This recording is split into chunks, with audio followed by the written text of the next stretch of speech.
they put another group out and the landlord was trying to evict the people in 24 hours and told them and given them a notice that they had to be gone in 24 hours.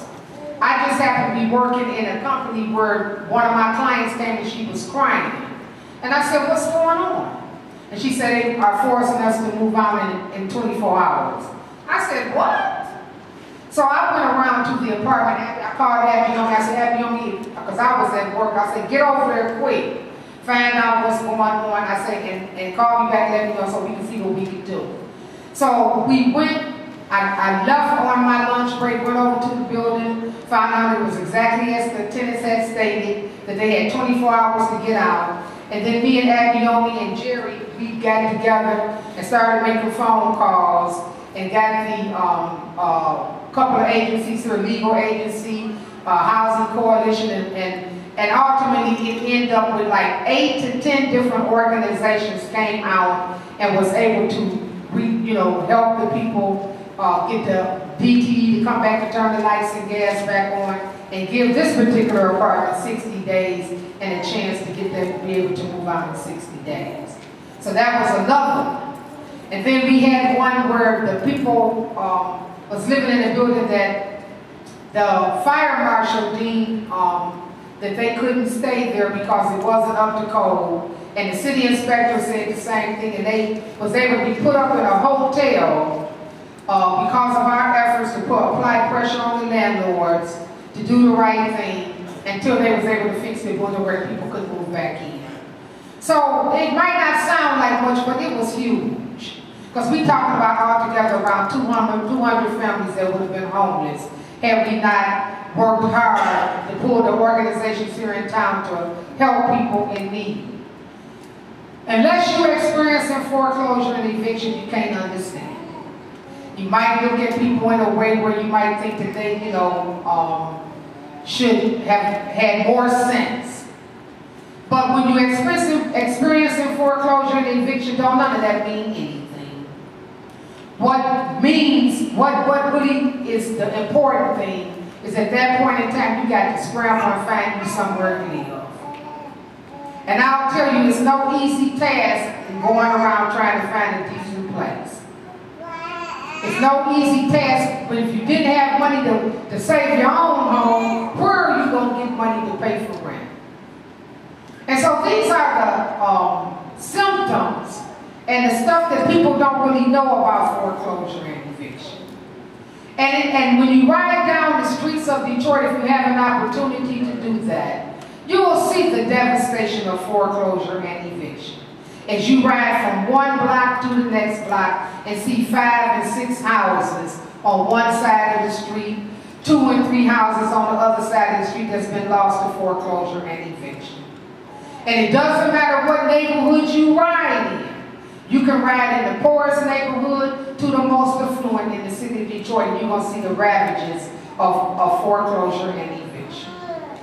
And as you ride by and you look at these houses, and you look at you can just imagine the history of the people who live in these houses, you will understand the pain and suffering that people who are experiencing foreclosure and eviction is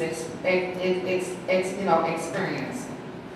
And our organization, we was on the horn all the way back in 2006-07, going up to Lansing, the capital, to the governor, pleading with her to declare Detroit a state of an emergency because of how many people had lost their home and because of how people were experiencing this tragedy. And we're still working on her because foreclosure and eviction has not stopped. You might not hear a whole lot about it right now, but rest assured the dumpsters is still rolling up to people's doors, throwing people out of their house. And that word moratorium, it wasn't even used until our organization put it on the map. As we continue to beg and plead for a moratorium on foreclosure here in Detroit, it eventually went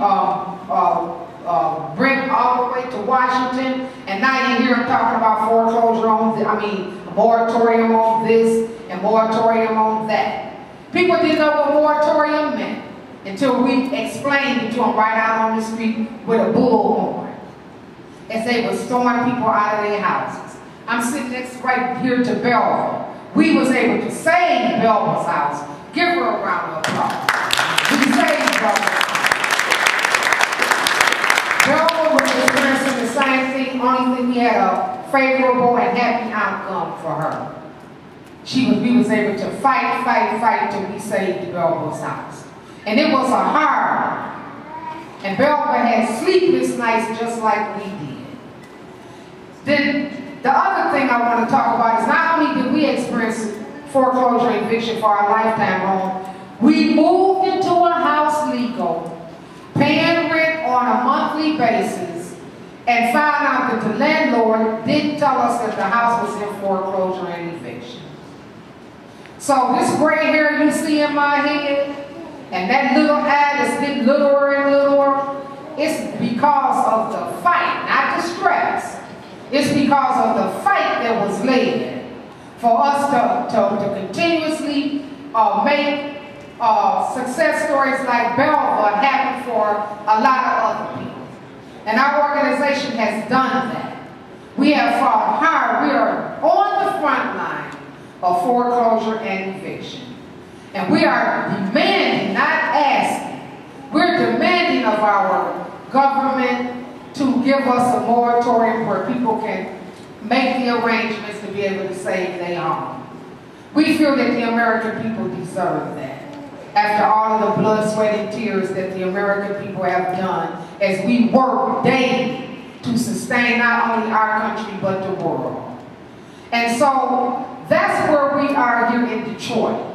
We're on the front lines of foreclosure and eviction. We are demanding a moratorium where people can get the kind of help they need to save their homes. Jerry has done a lot of work here in the city to give people information. Him and Vanessa Fluker, they give people all kind of information all over the state of Michigan on what you should do if you find yourself in foreclosure and eviction. Because there's education that people need to know and understand. Because the average person don't understand today, yesterday me, but today it might be you. You know, all of us in America is just 2 paychecks from homelessness, including Obama.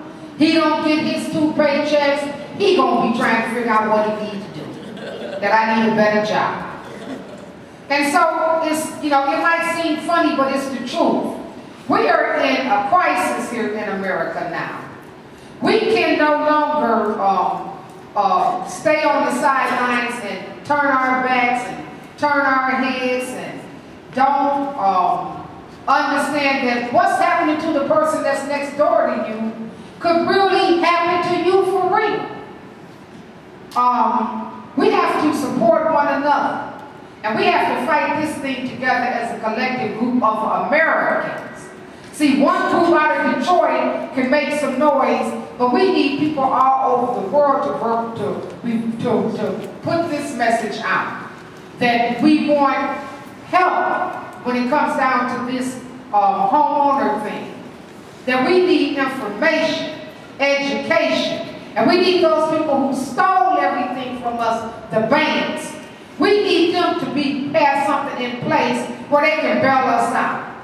Since they have our money, instead of us having our money to bail us out, then they need to bail us out because we've already paid something.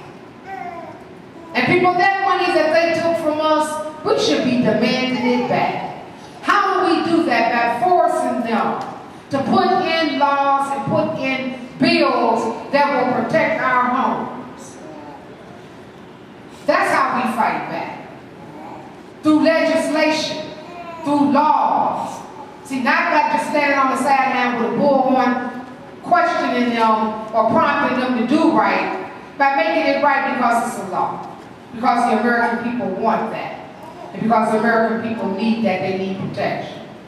So I'm going to say that, you know, as a victim of foreclosure and eviction,